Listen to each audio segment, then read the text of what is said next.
Welcome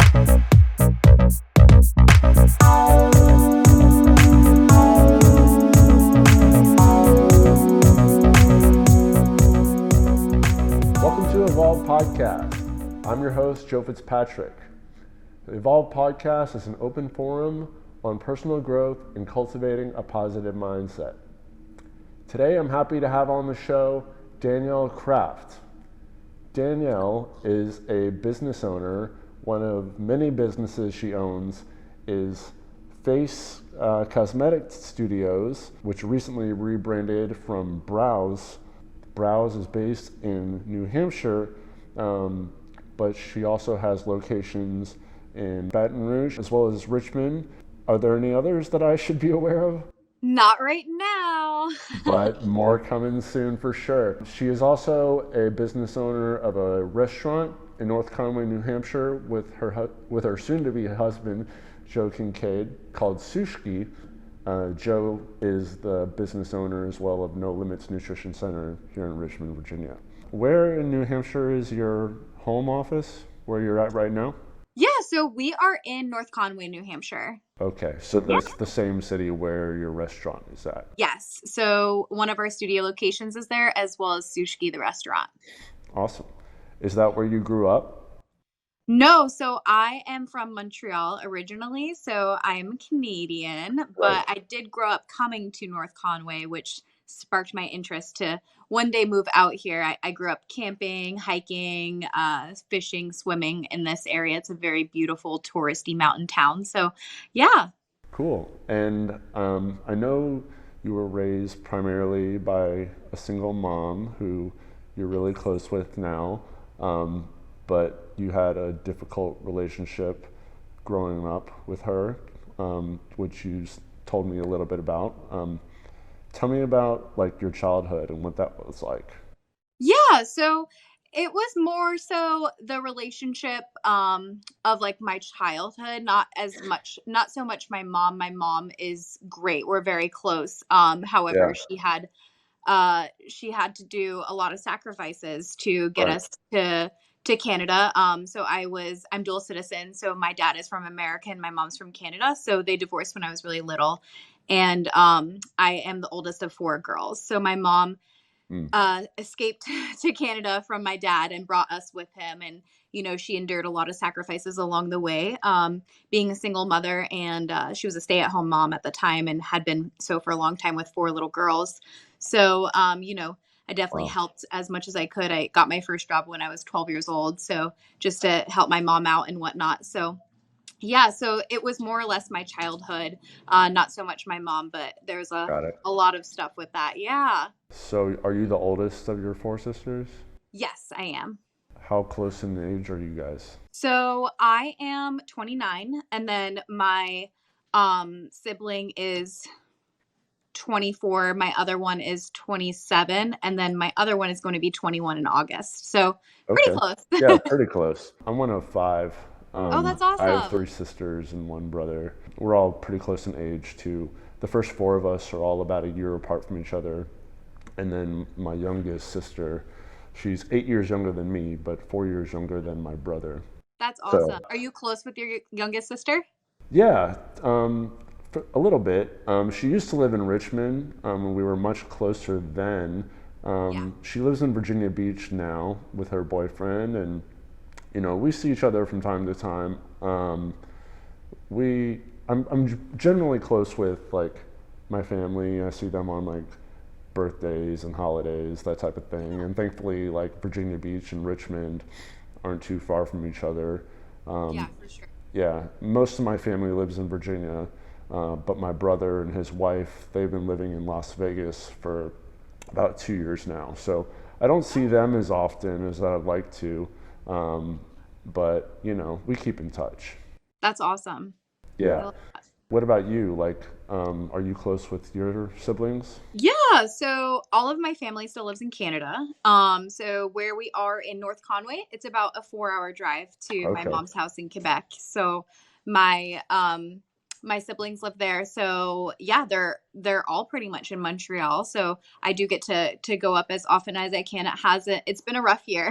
Yeah. I used to go up a lot more than I have been. So I'm hoping to kind of have a little bit more ability to go visit soon, for sure. So I miss them a lot, but it's very nice to go back home and, see everybody.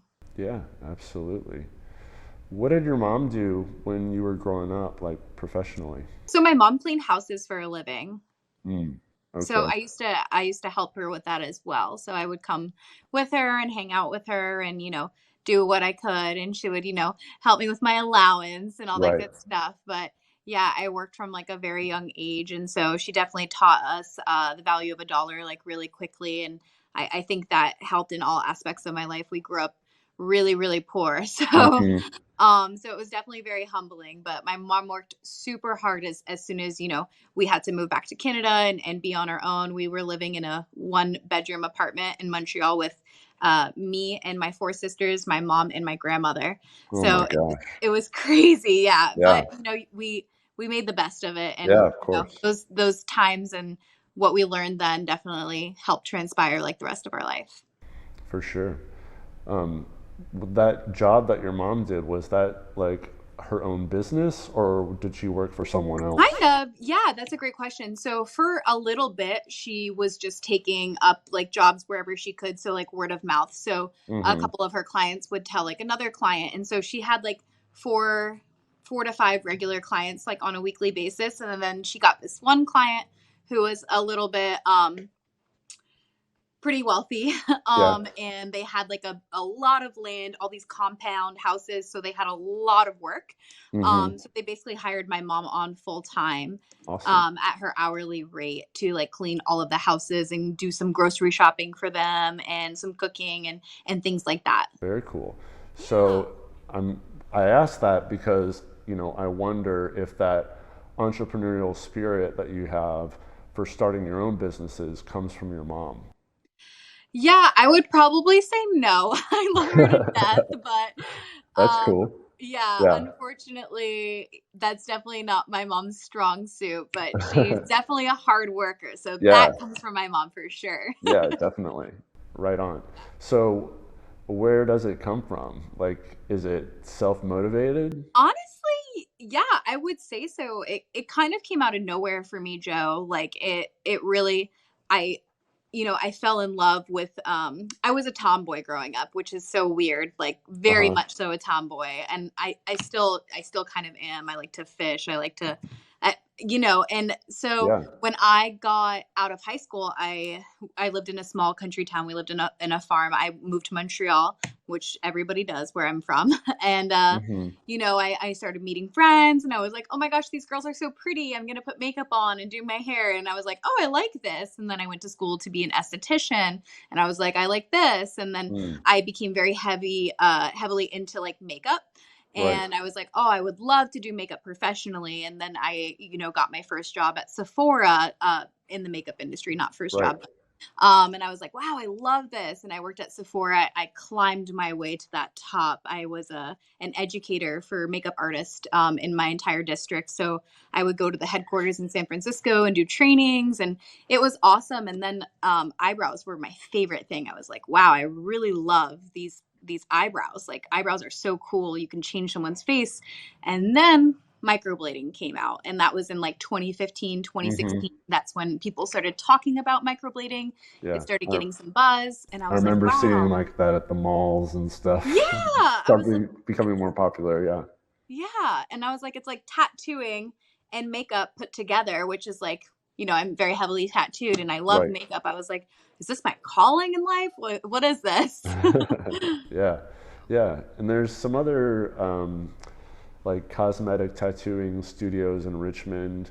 Um, Yeah. and it's really cool to see like that art form becoming so pervasive. And like, of course, it's, you think like like tattooing, of course, is in and of itself like cosmetic, but for the sake of like beauty rather than like art form is just so interesting, and it's cool to see it applied that way.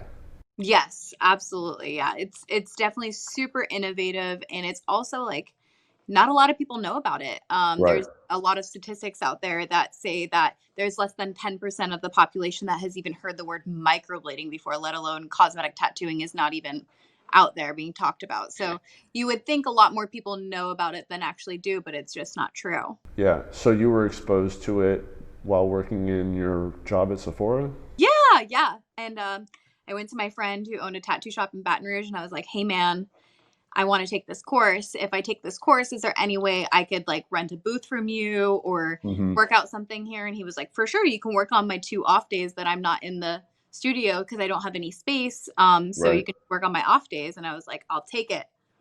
So you worked in a tattoo shop for your first cosmetic Yeah, for my tattooing first 2 years. gig? Yeah, Black Torch Tattoo. Love you guys. Are they in North Conway? They are in Baton Rouge, Louisiana. Okay, awesome. Yeah, I was Awesome. living in Louisiana at the time. So, is it common for tattoo studios to offer that type of service? Not at all. Yeah, Especially back then. right. They had no idea. They thought it was like the old school like tattooed liner and eyebrows. They're like, "Girl, you're gonna be doing that? I don't know about that." Um, Yeah. but yeah, it was not popular at all. I will say probably now in 2023, about 7 years later, I Hmm. see it a lot more, especially in Richmond, Virginia. Right. But no, at the time, not at all. Yeah. And I know I forgot to include in your introduction that you're also a professional makeup artist. So Oh, my that's okay. No apologies for worries. Yeah, that. I haven't done makeup in a hot minute, so we don't even have to worry about that. Okay.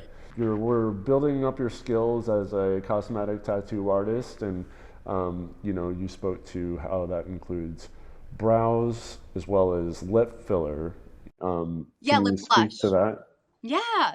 Yeah. So, our most popular service is brows, for sure. And that's really where like the word microblading came into play. And that's where Hmm. cosmetic tattooing started getting that buzz. So microblading, is a form of semi-permanent makeup, which it looks like little hair strokes tattooed into the skin. It's done by a Right. hand tool. So similar to a stick and poke method. Hmm. But since then, it's gotten so advanced, thank God. Right. So we have lots of methods now, lots of techniques. So we do combo brows, nano brows, powder brows. We do lip blush. We do eyeliner, 3 different types of eyeliner, and we do some non-invasive procedures as well, such as brow lamination and lash lifts. But we just focus on the cosmetic tattooing. We also do faux freckles, which are little freckle tattoos. Hmm. And yeah, it's awesome. Like, what's the pain threshold compared to like Yeah, getting great question. tattooed? There's no pain. That's great. We numb our clients with lidocaine Okay. prior to their appointment. So it's just a topical lidocaine, but it Yeah. takes away any sensitivity. So I would say on a scale from 1 to 10 for your whole procedure, you're maybe sitting around a 2 or a 3. Hmm. However, that is not the case for a lot of other cosmetic tattooers. A lot of people are applying not great technique, which can cause like too deep into the skin. So the depth really matters. So it can cause a lot of bleeding, scarring, and that is super painful. Right. Some people don't even like numb their clients for certain procedures. It's not necessary to numb them for all. It is money to buy numbing cream and provide that. But yeah, there's a lot of myths around microblading and cosmetic tattooing because they're like, oh, it's so painful. I almost jumped off the table. No, you shouldn't be Hmm. feeling anything if it's done properly. It really is all about the technique. So yeah, it's crazy. Good to know. Yeah. So I want to talk about your recent rebrand of your Yeah. business. Can you please explain why you decided to change the name to Face and what that represents to you? We were called Brows Cosmetic Tattooing. The brows, so BROWS, the BR in brows was capitalized for Baton Rouge. It was Right. cute. It was very cute. But we had since opened other locations in other states. It didn't really make sense. So I just changed it to brows and just like stopped emphasizing the BR being capitalized. And Right. it worked. It was easy. I was like, we've already been in business for so many years. I can't change the name. That's silly. So I've had my I've had my vision for a while now, and I've had my goals for a while now, and I've honestly just been waiting for the right team, the right people to come into the company that are visionaries, that want growth, that want to do an awesome job, that want to be the best, Right. because I want to be the best. I want our company to be the best. I want to provide the best quality cosmetic tattoo procedures. And F.A.C.E is our new name. So it stands for Forever Achieving Cosmetic Excellence. And the E has a little Asante Gur on it, which helps with my little French Canadianism. So that ties in right there. But yeah, so F.A.C.E, it more envisions everything that I'm working towards. So it's about a community. It's about everybody wanting to provide and be the best. I think if we can all like strive to be the best as a cosmetic tattoo community, we can stop maybe having to do all these corrections and touching up, sadly some awful work out there, and provide better services and break some of those myths, and Hmm. you know just work as a community together, because there are so many people out there that are just doing free services and not using great equipment and not having proper education, and it's Right. it's really sad. It's messing a lot of people up. So I think forever achieving cosmetic excellence means that we stop at no cost to be the best, and that's truly what it is and what it will be, and I'm excited to see that go far. That's awesome. Yeah. And I know education is such a big part of your brand and a lot of the content that you're creating on social media. So, that makes sense to hear you say that. And Yeah. I'm curious to know, like, if you work with other, makeup artists or like cosmetic tattooers that are not affiliated with F.A.C.E, to provide education to support that community. Is that something you guys have done? Yeah, so I am the only one currently at F.A.C.E that is offering education. Okay. But I definitely see some other artists right there Right. behind me, definitely wanting to like get in on that. So I'm Yeah, excited to see their growth for that for sure. for sure. But yeah, I actually am an educator. So I teach trainings, whether that be private one-on-ones or group trainings, for all different calibers of artists. So advanced artists, beginner artists, people with zero experience, people with 10 years of experience. There's really no cap on that. So I truly work on like hands-on techniques, Hmm.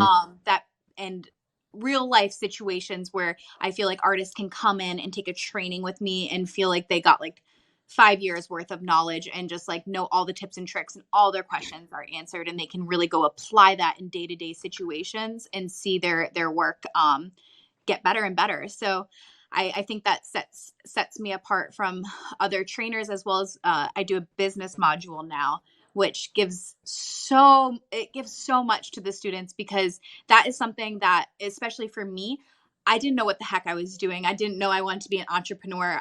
I didn't know I wanted to be a business owner. It's crazy how it fell into my life, and I'm so happy that it did. But I would have loved to have some of these questions answered. I would have paid any amount of money to have some of these questions answered. Right. So I think it's so important to give students not only that hands-on practice, but an actual like, just training on how to deal with clients, how to price yourself, how to promote yourself, social media, marketing, like Hmm. just day to day how to deal with clients, your paperwork, your setup, your rent. Should you be an entrepreneur? Should you be an intrapreneur? Like all the stuff that I wish I would have known. I give all of that information to my students, and yeah, so I love education. That's truly where my passion has always been. I was an educator for Sephora, like I said, and I'm honing that back in with cosmetic tattooing. Yeah, So it's come happy full to do that. circle. That's Yeah. awesome.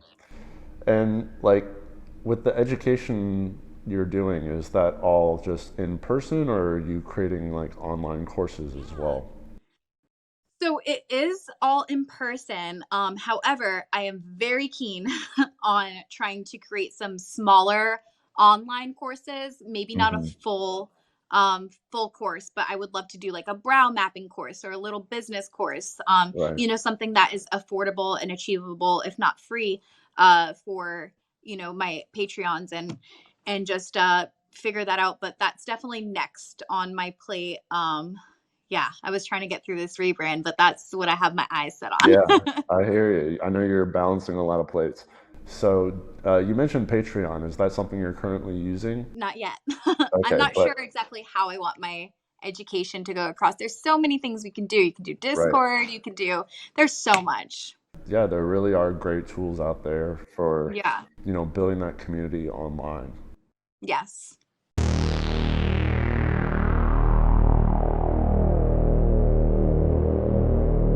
Thanks for watching Evolved Podcast. This episode is brought to you by our sponsors, True Nutrition. Use Evolved Podcast to get 5% off all True Nutrition supplements. I'm personally a fan of their soy isolate vegan protein powder, available in a variety of flavors and strengths from light to heavy. They also have non-vegan protein powders if that's not your thing. I recommend the cookies and cream flavor in heavy strength, and I add it to waffles, oatmeal, and protein shakes. They're delicious. Check out their wide range of supplements at affordable prices that are third-party tested and verified for content quality. They are able to provide such great prices because their supplements come direct from the manufacturer without any marketing gimmicks or fancy labels. Visit TrueNutrition.com to supplement your workouts and nutrition. Use code EvolvedPodcast to get 10% off all weight train and athleticity gym gear and apparel. No matter what you need for your workouts, they have the gear to help you get it done. They have great clothes for the gym wear, for men and women. Visit weighttrain.com for all your gym gear needs. Last is not dead yet. Use code EvolvedPodcast to get 15% off all clothing and accessories. The goat shorts and shirts are some of the most comfortable clothing I've ever worn, and they have the coolest designs. However, their drops are only available in limited quantities, so get your favorites while you can, and be on the lookout for other drops you're stoked on. Visit notdeadyet.com for clothing to remind the world you are not dead yet. Now, back to the show.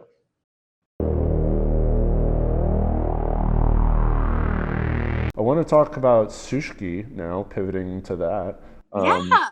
You guys have been open for about a year now, correct? You just had your 1 year anniversary? August is when June is when we signed the lease. So Okay. yeah, that Gotcha. has been a year. But we opened our doors in October to the public. Yeah. Okay. So yeah, it's been a year since you signed the lease, but I guess you got a little bit more time till your opening date. Yeah, we ran into every problem we could have, so it definitely prolonged everything. Yeah, so I want to talk about that. I know you guys originally had another location in mind that fell through. Yeah.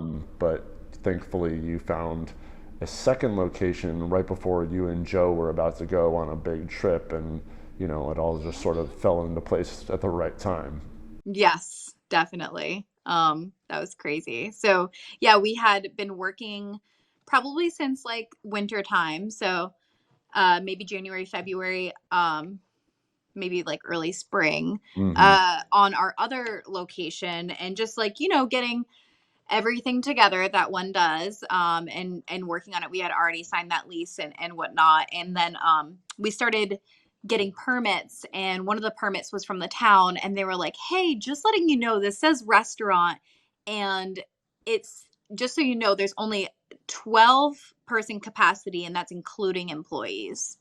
And I was like, interesting, because the landlord said it was 70, but that sounds great. So obviously that was a huge hurdle. We had to break that lease and deal with all of that. And then we were, leaving on that road trip. So me and Joe decided to do a cross-country road trip with our camper. We're like, this is the last time we're going to be able to spend this time with one another and just get on the road, because our lives are going to be crazy for the next God knows how long. So it was maybe, I think, the day before, 2 days before, we had to find a second location or just postpone it because there is no other time. And so we made it happen. It was actually one of the locations we had looked at prior, and it was still available, although it wasn't our first choice. Well, the remodel that you guys did on it was incredible. Yeah. Like it completely doesn't even look like the same building, Thank and I you. know It was a a lot lot. of work went into that to make that happen. Yeah. And I know, you guys had help with that, of course, but Yes, you not a did carpenter. put a lot of work into it yourself, and Joe especially, like breaking up the floors and helping out with some of the carpentry. Yes. Who's very hands-on. Yeah, there's so much that goes into it. I couldn't imagine being the carpenter, the plumber, the electrician, and the one who does all the back end stuff to get the permits for all those things and the plans. So it was Right. just like, it was crazy. There were so many moving parts. Every day we were there with something. Equipment was coming in. There wasn't flooring. The whole plumbing had to be ripped up. The concrete from the Mm, floor dug out. All the old pipes out. It turned into a mess. yeah. But yeah, it was crazy. That's why we didn't want to go with that location, because it was like a full remodel, Right. whereas the other place was like a brand new building and it was like a clean box. So a Gotcha. little easier for A little startup. bit. Yeah. I mean, in hindsight, do you wish you didn't get that one? I don't know. I'm conflicted. I had a good night at the restaurant tonight, so I'm gonna go with tonight's a good night. So That's good. That's I'm good. happy. I'm thankful. I mean, Joe, there's really like no words to express the lessons that we learned from opening this restaurant. We were quickly humbled by the restaurant business, but not only that, the what it takes to do a complete remodel and Yeah. see your life savings and all the loans and everything just literally just build up and just go away, and it's crazy. And then you have to, there's so many moving parts to a restaurant, so anybody in the restaurant industry, shout out to you. Right. What were some of the biggest lessons that you learned from that experience? Wow, there are so many. So definitely the lack of teamwork in the restaurant industry. There's a lot of egos involved for sure. Yeah. Some people work well with others. A lot of people like to be the shining star. Me and Joe have built teams, so we're Hmm. really big on teamwork and everybody helping one another.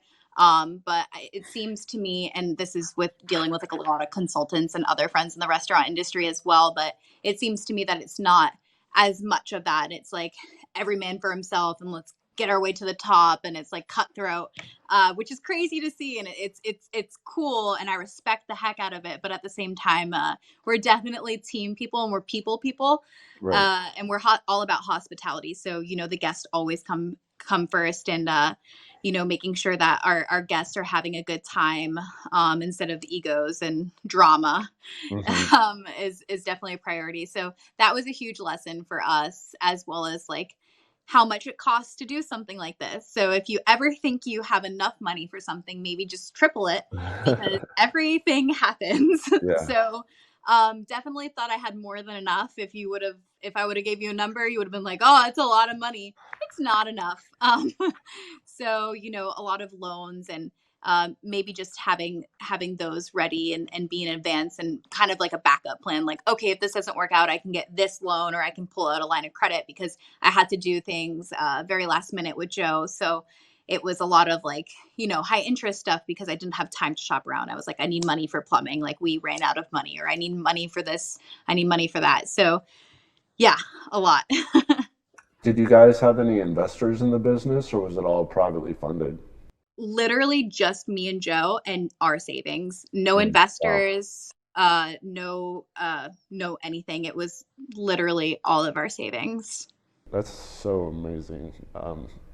Thanks. Yeah, I know, like, you know, no limits. That's pretty much all Joe. But 100%. I know you have been a great business advisor to him Thank you. in some of the developments that he's made since you guys started dating, and now that you're engaged and soon to be married, your partnership is increasing even more. So, like, I know, like, Joe told me, like, one of the reasons why they started doing protein shakes and teas and smoothies was something you suggested to him. Yeah. And, I think that really speaks to, um, the hospitality that you guys try to bring to your business. And I definitely think that product offering at No Limits has improved like the hospitality of like the customer service at that store. For sure. Oh my God, that team is amazing. And, Joe, keeps raising his bar, as do I, with all of Right. our businesses. And that is to benefit everybody, the Yeah. employees, our guests, our customers, and their experience at any of our businesses. We want, like I said, the best, and that is across the board. Yeah, absolutely. So looking ahead, are there any other businesses that you guys are planning to create, or is that not really like a priority right now? Yeah. We do have one other business. It's a small real estate portfolio, but we Okay. are definitely looking to grow our real estate portfolio.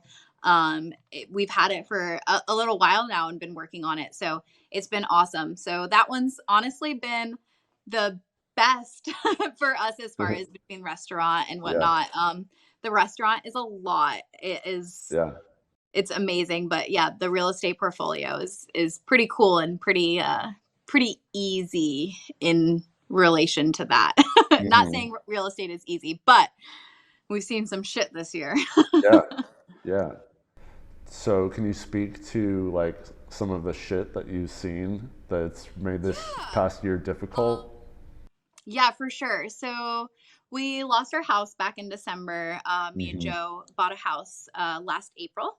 And we completely renovated it. Right. And, it was our first home together and where we lived in Virginia. And we loved it so much. And Hmm. sadly, on Christmas Eve, a pipe burst. There was a big freeze in Virginia. And we had a friend actually who went out and dripped our pipes for us. And everything was fine, but the power went out because of how cold it got. And when the power goes off, the well shuts off. Hmm. So the pump for it. So when it turned back on, um, it just from it being frozen, it just Oh burnt. no. Yeah, so it was unavoidable. But we were up in New Hampshire with our family for Christmas and coming home 3 days later. And when we got there 3 days later, the water had been running for 3 days and the Oh, man. Yeah. ceiling caved in, everything was ruined, every part of the house. It was on the second floor. So both levels. It's a lot. And till to Right. this day, so we're in July now, pretty much. So we have had zero progress with construction. So it's still sitting just how it was 3 days later, completely gutted. So it's been a hard time. So we've been in and out of temporary housing and then staying in New Hampshire as much as we can. But sadly, not sadly, but we have businesses in Virginia, so we Right. need to be there. So it's been hard on us and our pets and our families and our friends. And I say Yeah. that just because I haven't been 100% myself. I opened a restaurant, I did a rebrand, we lost our house, we've had all this crazy stuff happen. So I haven't had a ton of time for friends and family this year, but I've been very thankful for the people that have been very understanding for that. Of course. Yeah. I mean, I knew about the house flooding, but I didn't know like the extent of what happened. So I'm so sorry to hear that. But are you guys planning on rebuilding, or are you like looking to get Yeah, another we've house? been planning. Yeah. The construction company and the insurance company have been a joy. Right. It's been a lot. It's been a whole nother job, if I'm being quite honest with you. Like Hmm. phone calls, emails, documents, digging up this receipt, digging up that receipt, having a meeting at like it is a whole nother job. And like sometimes I don't have time for a week because I have all these other things to do, and then they don't answer me for a week, and it's just Right. it doesn't seem to be a priority for them, and they're really playing hardball. And we just want our house back. I don't care about upgrades. I don't care about this or that. I just want the house to look like how it did. It's really shitty. Yeah. Of course. I'm so sorry. We'll be back there. It'll be better than ever, and we'll get to enjoy it. And I'm speaking it into existence that it will happen before the new year. We I can't hope be out of the so. swamp for the new year. Yeah.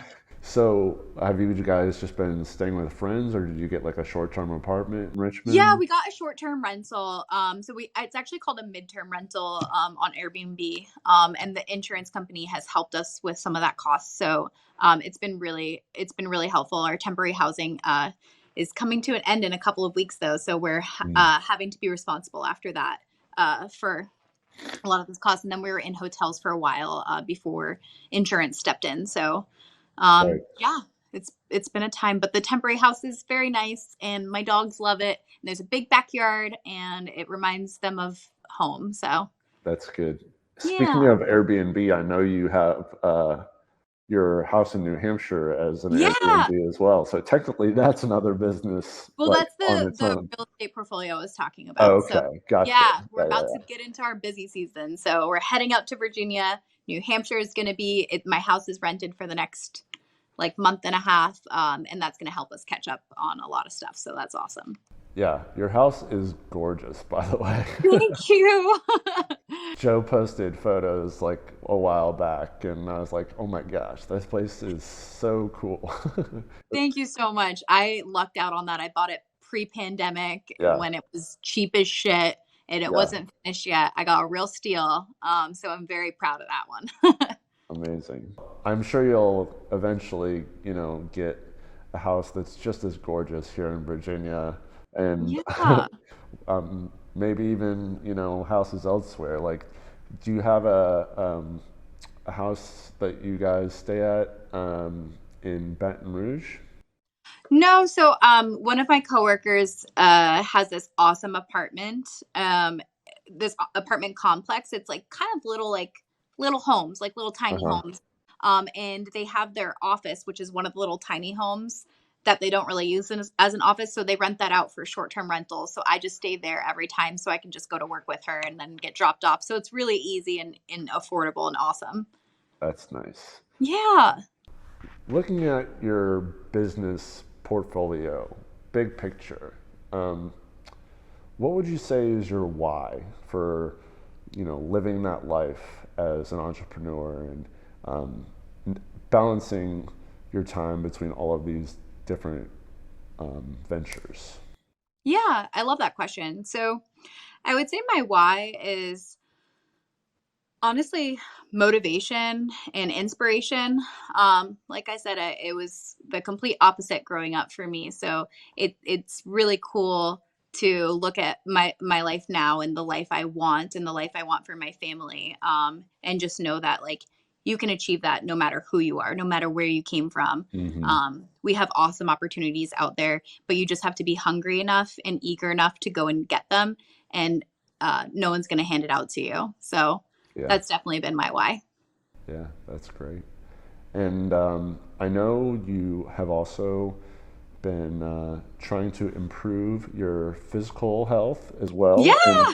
And you and Joe have been disciplined in doing the 75 hard challenge. Yeah.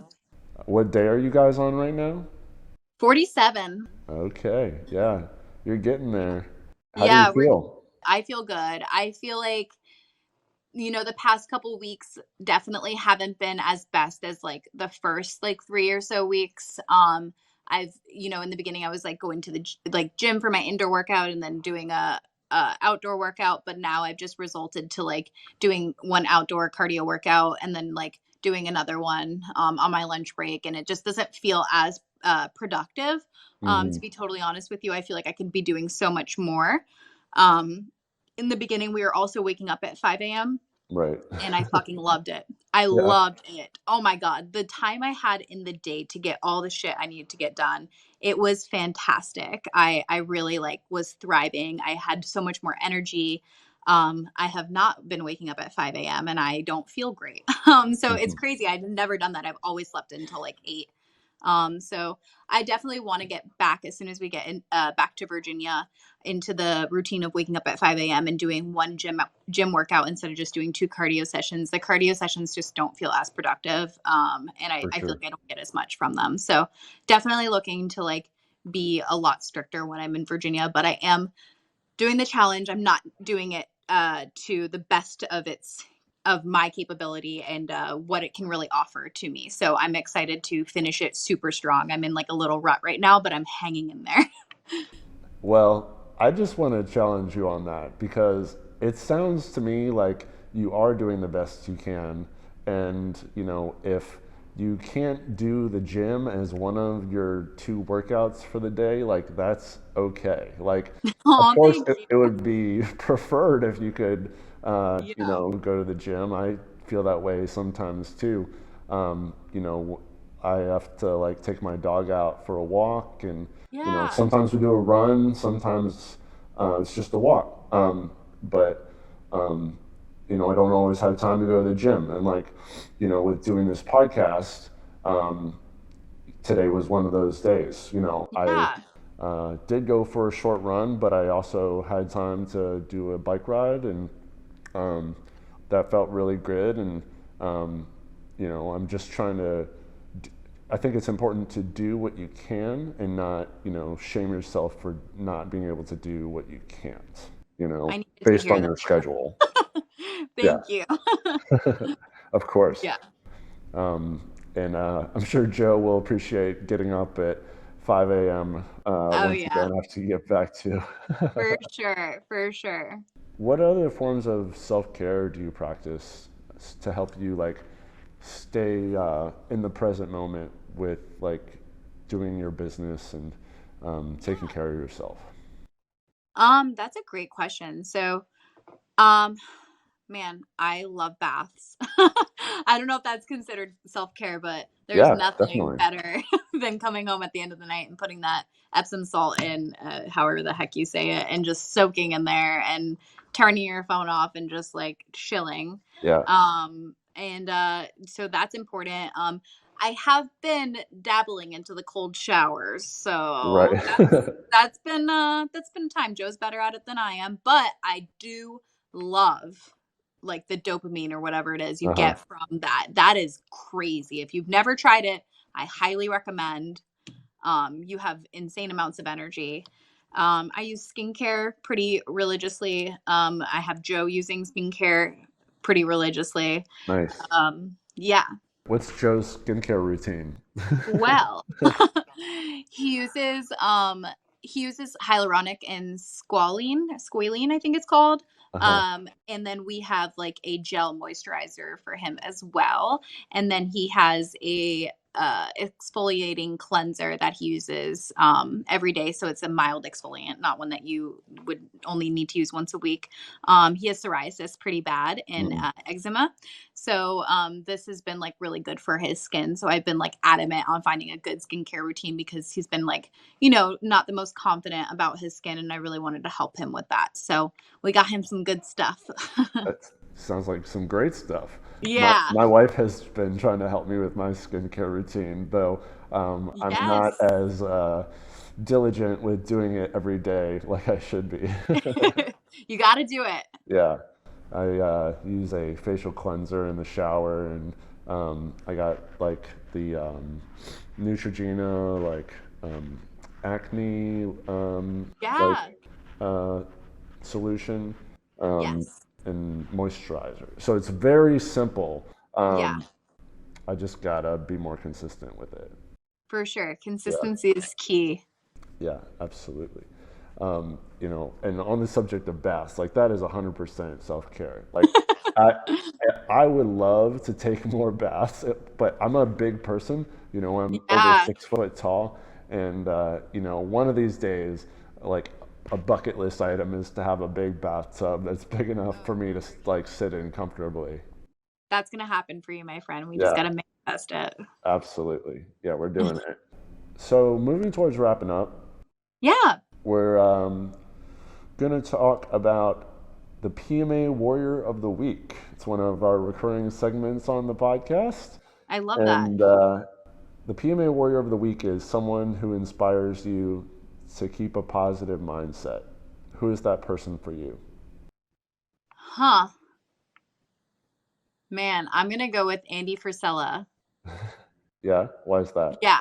And I know that's weird because he can sometimes be very negative, but all his negativity, if you know how to read into it properly and listen to it, it turns into positive. And he just is, the best at what he does and what he provides, and his team is the best and his business is the best. And, and everything he talks about is to have a more positive outlook on things and for the whole world to be a more positive place for us all to enjoy and grow as entrepreneurs and anybody. So, yeah. For those who aren't familiar with Andy Frisella, can you describe who he is and what he does? Yeah, for sure. So Andy Frisella, he is the owner of First Form Nutrition. So a big nutrition company. They're out in St. Louis.